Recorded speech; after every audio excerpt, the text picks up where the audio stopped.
یہ ریلوے پل اٹک ہے جی، اور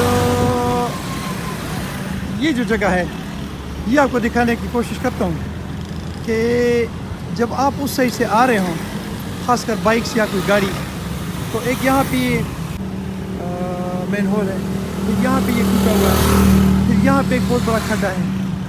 اچھا، اب یہ روڈ جو بنا ہوا ہے، جب بھی یہاں نیچے سے کوئی بندہ آتا ہے تو سیدھا یہاں پہ آئے گا، اور جب یہاں پہ آئے گا تو وہاں سے ایکسیڈنٹ کا خطرہ ہے، کیونکہ سامنے گاڑیاں کھڑی ہوتی ہیں یہاں پہ۔ اب ضرورت اس بات کی ہے کہ اس کو یہاں سے ایسے فل کیا جائے تاکہ جو بھی گاڑی آئے گی تو یہاں سے ٹرن کرتے ہوئے یہاں سے آئے گی، تو اس سے یہ ایکسیڈنٹ کا خطرہ کم ہو جائے گا۔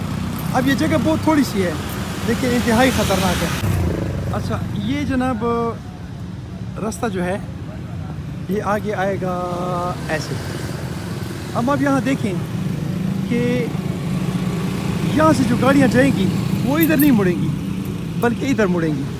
جب وہ ادھر مڑیں گی تو یہ جگہ جو ہے یہ والی یہ پختہ ہونی چاہیے تاکہ گاڑیاں یہاں سے ٹرن کریں، بجائے اس کے کہ وہاں سے ٹرن کریں اور ایکسیڈنٹ کے باعث ہوں یہاں سے ٹرن کریں۔ ضرورت اس بات کی ہے کہ اس کو ٹھیک کیا جائے تاکہ جو ایکسیڈنٹ سے اس کا خطرہ ختم ہو اور عوام جو ہے وہ فیسیلیٹیٹ ہو سکیں۔